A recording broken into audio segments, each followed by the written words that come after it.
Bharatiya Janata party के कद्दावर नेता और दतिया से पूर्व विधायक नरोत्तम मिश्रा के आंसुओं ने न सिर्फ दतिया की जनता को बल्कि मध्य प्रदेश की आधी आबादी के दिलों में जगह बना ली।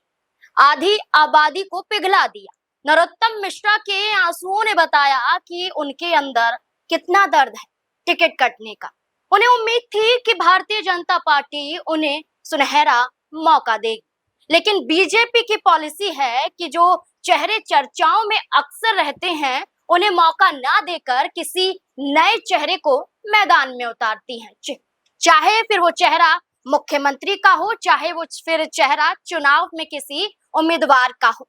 और ऐसे ही दतिया विधानसभा सीट पर उपचुनाव के मद्देनजर भारतीय जनता पार्टी ने आशुतोष तिवारी को मौका दिया और नरोत्तम मिश्रा का टिकट काट दिया। इसके बाद जब नामांकन फॉर्म जमा करने का दिन आया, यानी कि बीते दिन नरोत्तम मिश्रा आशुतोष तिवारी के साथ थे और नामांकन भरने के बाद, जमा करवाने के बाद बीजेपी का शक्ति प्रदर्शन था और इस शक्ति प्रदर्शन में जनसभा को संबोधित किया गया। और इस दौरान खुद नरोत्तम मिश्रा मंच से ये ऐलान करते हुए नजर आए कि आशुतोष तिवारी को जिताने के लिए वो अपनी पूरी ताकत झोंक देंगे। उनका ये कहना था कि वो घर घर जाएंगे, वोट मांगेंगे, लोगों के पैरों में गिर जाएंगे, लेकिन आशुतोष तिवारी को जिता कर रहेंगे दतिया पर। इतना कहते ही नरोत्तम मिश्रा के आंसू आ जाते हैं, मंच से उतर जाते हैं और अपनी जगह बैठने जाते हैं और मुख्यमंत्री मोहन सिंह यादव उन्हें संभालते हुए दिखाई देते हैं। लेकिन इन तमाम माहौल के बीच में एक तस्वीर सवाल खड़े कर रही है और ये सवाल नरोत्तम मिश्रा के आंसुओं से जुड़ा हुआ है। जैसे कि जब वो मंच से उतरकर अपनी कुर्सी पर जाकर बैठ रहे थे, उनके पीछे बैठी हुई थी सिंधिया करीबी पूर्व विधायक इमरती देवी, जो डबरा से चुनाव लड़ चुकी हैं, हार भी चुकी हैं और पहले जीत भी चुकी हैं। लेकिन यही इमरती देवी जो अब भारतीय जनता पार्टी का हिस्सा है, कई मौके पर भारतीय जनता पार्टी को ललकार भी चुकी हैं, सवाल भी खड़े कर चुकी हैं। ऐसे वक्त पर जहां सभी चेहरे उतरे हुए नजर आए, सभी चेहरे सिर्फ नरोत्तम मिश्रा को संभाल रहे थे, इमरती देवी का चेहरा मुस्कुराता हुआ नजर आया, हंसती हुई दिखाई दी, किसी से चर्चा कर रही थी और उनका ध्यान बिल्कुल भी इस कार्यक्रम में नहीं था, मानो ऐसा दिखाई दे रहा था। आखिरकार क्यों? नरोत्तम मिश्रा के दर्द से क्या उन्हें दर्द नहीं हो रहा है? क्या उन्हें एहसास नहीं हो रहा है कि टिकट कटने का गम क्या होता है?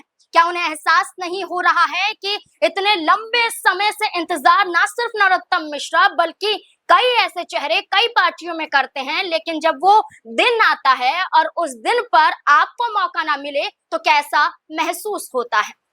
ये तस्वीर आई, इसके बाद मध्य प्रदेश की राजनीति में सवाल खड़े होने लगे कि आखिरकार इमरती देवी ऐसा क्यों कर रही हैं? उनके पास में बैठी और भी नेत्री हैं, वो मुस्कुरा नहीं रही हैं, लेकिन सिर्फ इमरती देवी मुस्कुरा रही हैं। तो इसके पीछे एक राजनीतिक प्रतिस्पर्धा को बताया गया।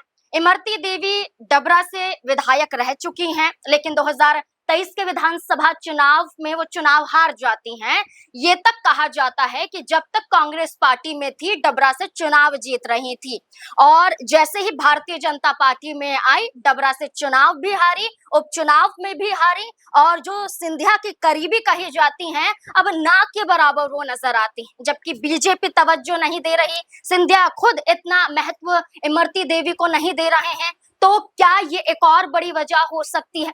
ये तक कहा गया कि 2020 में वो बीजेपी में आई थी सिंधिया के साथ। इसके बाद भारतीय जनता पार्टी ने मौका तो दिया, लेकिन इसी सीट पर नरोत्तम मिश्रा भी चुनाव लड़ चुके हैं। लेकिन फर्क इतना है कि जब नरोत्तम मिश्रा चुनावी मैदान में थे, उस वक्त कांग्रेस पार्टी ने इमरती देवी को तब तक नहीं उतारा था। लेकिन जब खुद दतिया से चुनाव लड़ने के लिए नरोत्तम मिश्रा आगे आए, तो डबरा से इमरती देवी आई और जब वो भारतीय जनता पार्टी का हिस्सा बनी और जब 2023 में उन्होंने डबरा से विधानसभा का चुनाव लड़ा, तो ये कहा जाता है कि नरोत्तम मिश्रा खुद उनके प्रचार प्रसार में आए थे, लेकिन उतनी तवज्जो इमरती देवी ने तब भी नरोत्तम मिश्रा को नहीं दी थी।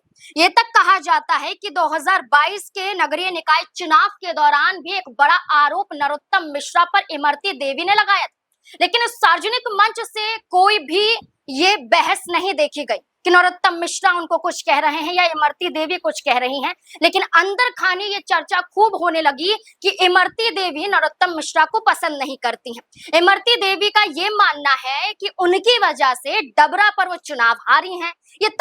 ये सारी चीजें निकलकर सामने आने लगी। अब यही कहा जा रहा है कि अब नरोत्तम मिश्रा का तो टिकट कट गया है और अब जब मध्य प्रदेश में विधानसभा के चुनाव फिर आएंगे तो क्या यही हाल इमरती देवी का भी होगा? क्योंकि माना जाए तो सिंधिया के साथ सिर्फ इमरती देवी नहीं आई थी, बल्कि लगभग 20 से 22 ऐसे विधायक थे जो सिंधिया के साथ बीजेपी में आए थे। उस दौरान कमलनाथ की सरकार गिरा दी गई थी सिंधिया की इसी बगावत के चलते। और इसमें सबसे ज्यादा चर्चित चेहरा ये माना गया कि नरोत्तम मिश्रा, कैलाश विजयवर्गीय, प्रहलाद पटेल और नरेंद्र सिंह तोमर ऐसे चेहरे थे जिन्होंने सिंधिया को यहाँ लाने में बड़ी मेहनत की थी।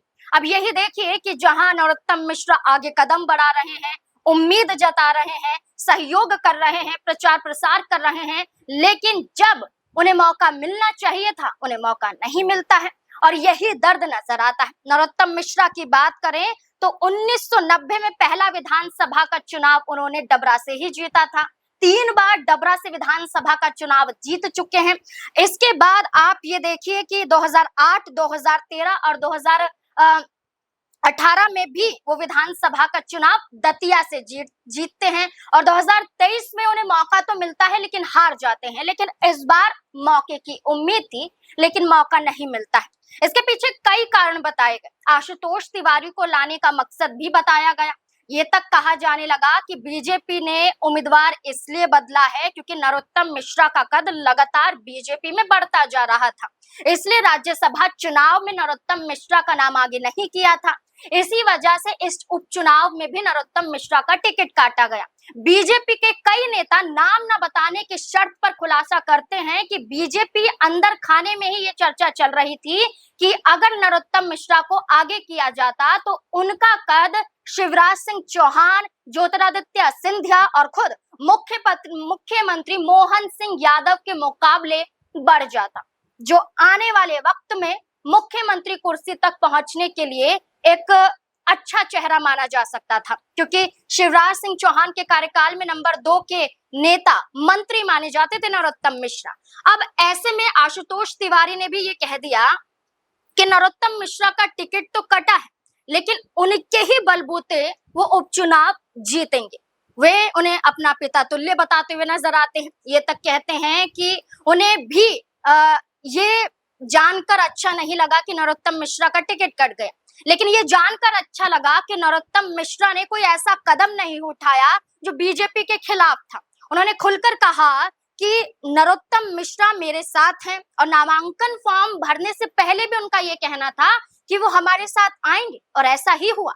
अब खुद प्रचार प्रसार करने के लिए घर घर जाएंगे और उनका ऐलान है कि 16 तारीख से ये जिम्मा वो खुद संभालेंगे। अपने तमाम कार्यकर्ताओं को ये तक कहते हुए नजर आए कि घर घर पहुंचिए, लोगों से अपील कीजिए, जो नाराजगी है उसे दूर कीजिए और आशुतोष तिवारी को जिताने के लिए मेहनत कीजिए। अब देखना होगा कि कई तस्वीरें हैं, नाराजगी है और कहीं खुशहाल चेहरे भी हैं, लेकिन इस बीच में बीजेपी में रहकर नरोत्तम मिश्रा को आने वाले वक्त में और क्या कुछ बड़ी जिम्मेदारी मिल सकती है या फिर नहीं। अगर आने वाले वक्त में भी नहीं मिली तो क्या यही नरोत्तम मिश्रा का जो रवैया नजर आ रहा है ऐसा ही रहता है या फिर कोई बड़ा कदम बीजेपी के खिलाफ उठाने के लिए मजबूर हो सकते हैं? क्या लगता है आपको इस पूरे मुद्दे को लेकर? अपनी राय कमेंट सेक्शन में जरूर दें।